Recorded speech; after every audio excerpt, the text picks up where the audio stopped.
Hi and welcome to Classes by Vijata, and our today's topic is protectionism in international trade.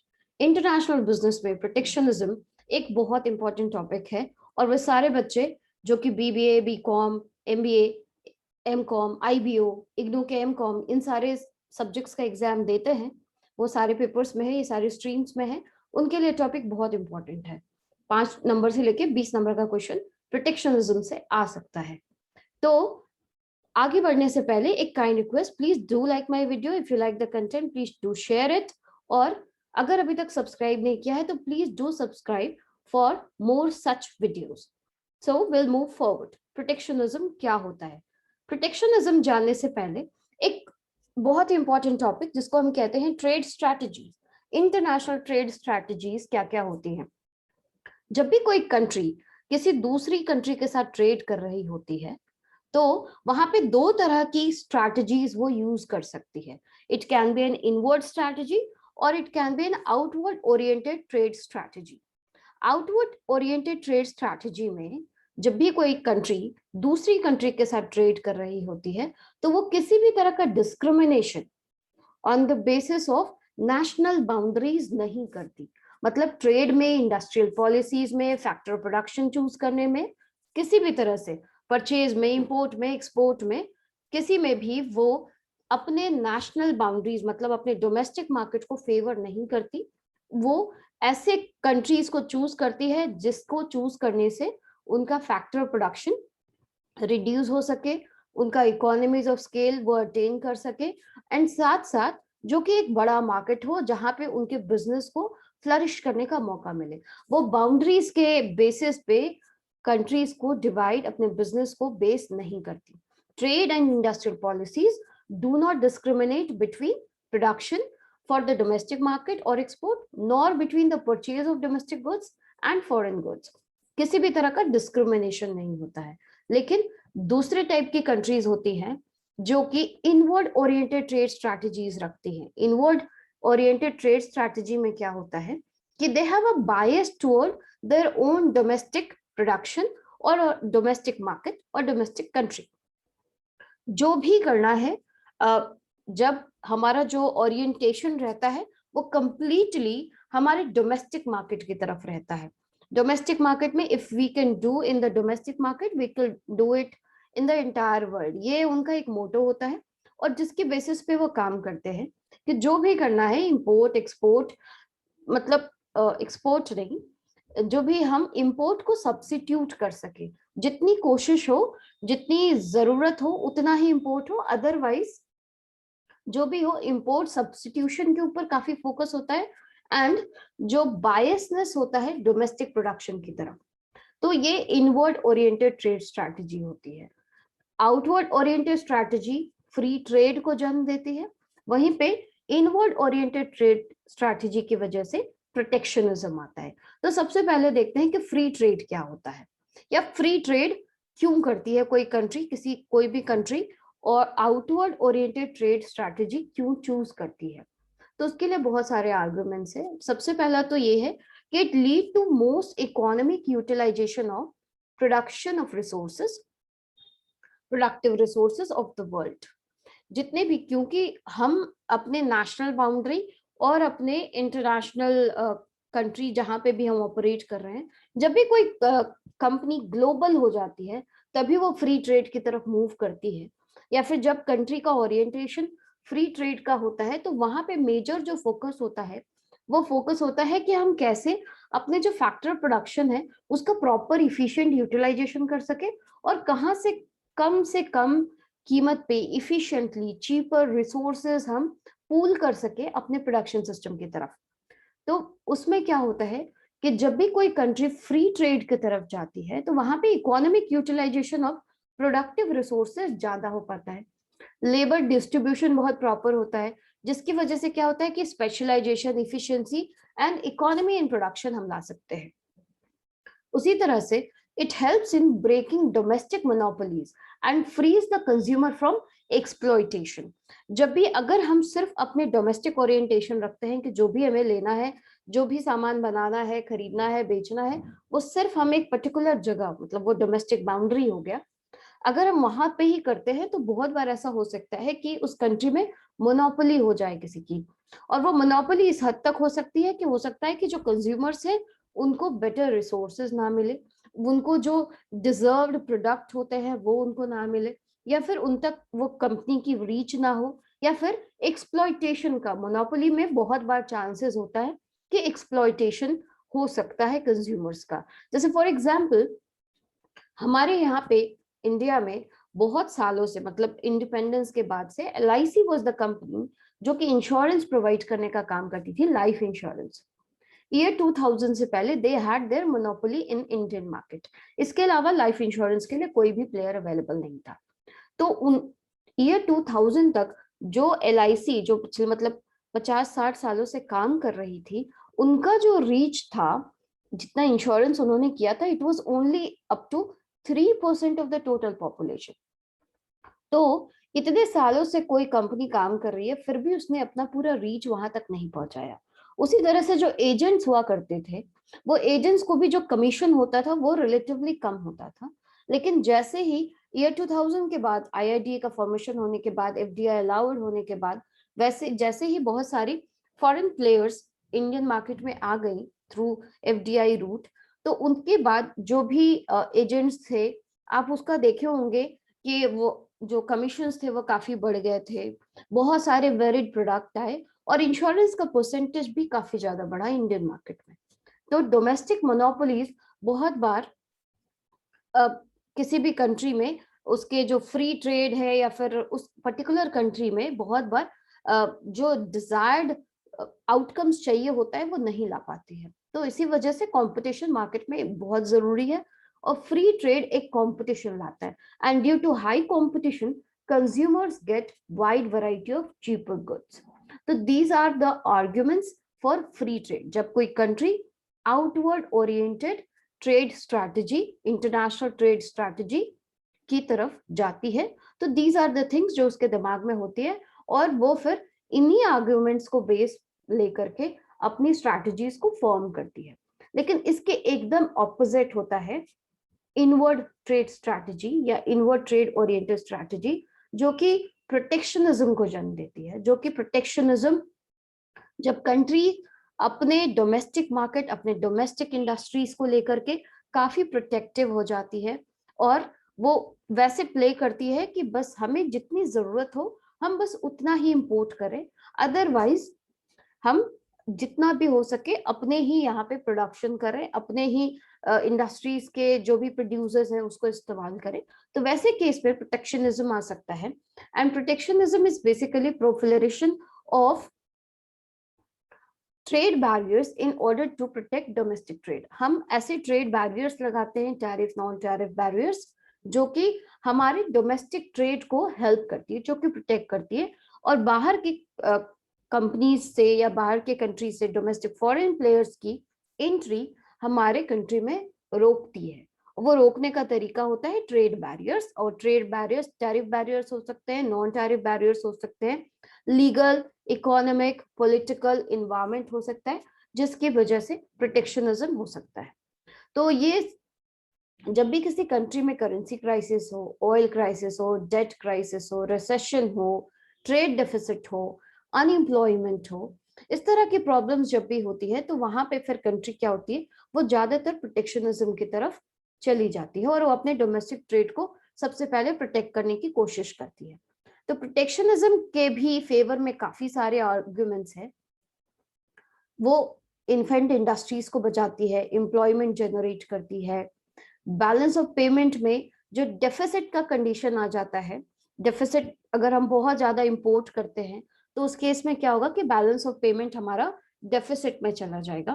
तो deficit के condition को improve कराना, plus जो की industries है उसको प्रोटेक्ट करना, उसको डोमेस्टिकली स्टैब्लिश करना, उसको प्रोटेक्ट करना, डाइवर्सिफिकेशन करना। बिकॉज क्या होता है, बहुत बार ऐसा होता है कि अगर हमको सारी चीजें अगर हमको बाहर से मिलने लगती है तो इंटरनल रिसर्च एंड डेवलपमेंट बिल्कुल रुक जाता है।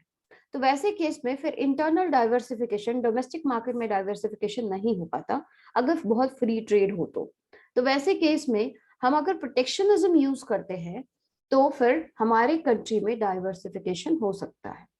एंड एंटी डंपिंग के लिए भी हम प्रोटेक्शनिज्म यूज करते हैं। बेटर टर्म ऑफ ट्रेड के लिए भी हम यूज करते हैं, जो हमारा गुड्स का ट्रेडिंग होता है, विजिबल इनविजिबल्स, उसकी जो ट्रेडिंग होती है उसकी टर्म ऑफ ट्रेड के लिए भी हम प्रोटेक्शनिज्म यूज कर सकते हैं, tariff non tariff barriers use करके। स्ट्रैटेजिक ट्रेड पॉलिसीज बनाने के लिए भी हमें प्रोटेक्शनिज्म का इस्तेमाल करना पड़ सकता है। एंड जो नेशनल डिफेंसेस होते हैं, मतलब जो हमारे खुद के कंट्री में जो कहते हैं रक्षा, मतलब अगर हमारे आर्म्स लोगों को पता है हमारे पास क्या आर्म्स एंड एमिनेशन है, हमारे फोर्सेस कैसे काम करती है, तो हमें फिर डिफीट करना बहुत आसान हो जाएगा। अगर किसी भी तरह का अटैक होता है तो उसके लिए भी हमें प्रोटेक्शनिज्म रखना बहुत जरूरी है। तो एक एक पॉइंट को हम लोग एक बार देख लेते हैं। जो हमारी इन्फेंट इंडस्ट्रीज को प्रोटेक्ट करने के लिए प्रोटेक्शनिज्म चाहिए। इन्फेंट इंडस्ट्रीज क्या होते हैं? अगर कंट्री ओपन इकोनॉमी होती है, अगर कंट्री एक फ्री ट्रेड इकोनॉमी होती है, तो वहां पे ऐसा होता है कि जो छोटे प्लेयर्स हैं वो फिर जो बड़े फॉरेन प्लेयर्स है, एस्टैब्लिश्ड फॉरेन प्लेयर्स हैं, उनके सामने बिल्कुल टिक नहीं पाती, वो कंपटीशन झेल नहीं पाती। फॉर एग्जाम्पल, अगर आप इंडियन मार्केट में बात करें, अगर आप जैसे स्केचर हो गया, रीबॉक हो गया, नाइके हो गया, या फिर बैग्स में आप बात करें, लुई विटॉन हो गई, अगर बहुत फ्रीली इंडियन मार्केट में हर जगह अवेलेबल होने लगती है, बहुत क्वालिटी वाइज हमको पता है कि वो the products are very good and the companies are very cash rich, तो वो अगर हमारे इंडियन मार्केट में बहुत फ्री हो जाता है उनके लिए, अगर मतलब 100% एफडीआई होता है, ऑल्दो अभी हो गया है, लेकिन अगर हमने फ्री ट्रेड कर रखा है तो बहुत बार ऐसा हो सकता है, ऐसा देखने को मिलता है कि जो हमारी इन्फेंट इंडस्ट्री, मतलब ऐसे लोग जो अभी initially they have started their business, they are willing to go into that particular business, लेकिन वो इतना फियर्स कंपटीशन फेस करते हैं, ये जो बड़ी मछलियां होती हैं इनकी वजह से, कि वो अल्टीमेटली या तो बिजनेस स्टार्ट नहीं करते, स्टार्ट भी करते हैं तो वो बंद कर देते हैं। तो इन्फेंट इंडस्ट्रीज को प्रोटेक्ट करने के लिए हमें प्रोटेक्शनिज्म चाहिए होगा। अनएम्प्लॉयमेंट का कंडीशन होता है जब भी आप बहुत ज्यादा फ्री ट्रेड रखते हैं, क्योंकि फ्री ट्रेड वैसे कंट्रीज प्रेफर करती हैं जो कि टेक्नोलॉजिकली बहुत एडवांस्ड होती है, डेवलप्ड कंट्रीज होती हैं, उनको अपने यहाँ के रिसोर्सेज कम लगते हैं, वो दूसरे कंट्री के रिसोर्सेज को ढूंढने जाती है, अपने फैक्टर प्रोडक्शन को कम करने की कोशिश करती है। तो वैसे केस में ज्यादातर देखा गया है कि all these companies are very much technologically advance, और आपको भी पता है कि जब भी अगर टेक्नोलॉजी बहुत एडवांस होती है तो वहां से ह्यूमन फैक्टर को बहुत जल्दी एलिमिनेट किया जा सकता है। तो वैसे केस में ऐसा देखा गया है कि जहां पे भी फ्री ट्रेड ज्यादा है वहां पे अनएम्प्लॉयमेंट का कंडीशन बहुत बढ़ जाता है। जबकि डोमेस्टिक इंडस्ट्रीज क्या करती है? डोमेस्टिक इंडस्ट्री बहुत सारा एम्प्लॉयमेंट स्टिमुलेट करती है। जैसे अगर सीसीएल की हम बात करें, तो जो भी माइनिंग करती है सीसीएल, जिसके भी लैंड पे कर रही हो, वहां पे एक जन को उसको जॉब देना होता है। आप जो भी लोकल रिसोर्सेज यूज कर रहे होते हैं, वहां पे बहुत बार एम्प्लॉयमेंट जनरेशन के चांसेस, अपॉर्चुनिटी क्रिएट करता है डोमेस्टिक इंडस्ट्री। तो एम्प्लॉयमेंट जनरेशन के लिए भी चाहिए। बैलेंस ऑफ पेमेंट में डेफिसिट कंडीशन को इम्प्रूव करने के लिए, जो अगर हमारा जो बीओपी है अगर वो डिसइक्विलिब्रियम में चला गया है, तो उसको भी अगर हम इंपोर्ट को रिस्ट्रिक्ट कर देंगे तो हमारा बैलेंस ऑफ पेमेंट इम्प्रूव करेगा।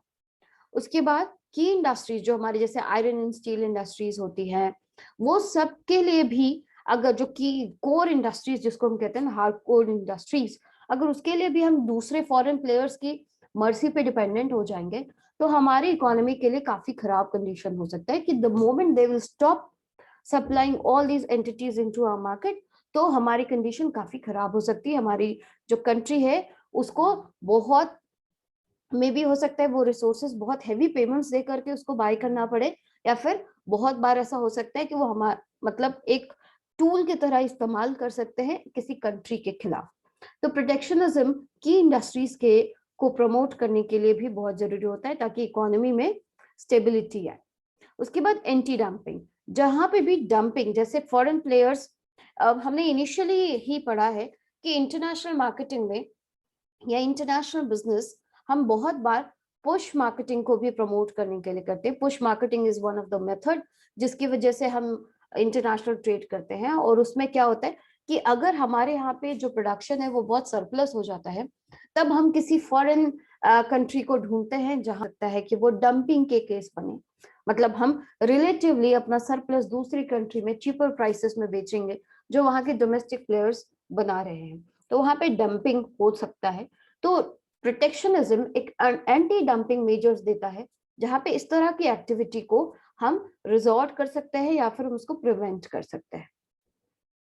उसके बाद डाइवर्सिफिकेशन, जैसे आपको पहले बताया कि अगर आपको सब कुछ फ्री में मिल जाता है, आपको अगर अवेलेबल आपको पता है कि कौन सा सामान कहाँ से खरीदना है या कहाँ से हमको चीपर वे में मिल जाएगा, तो आप कभी भी रिसर्च एंड डेवलपमेंट नहीं करेंगे।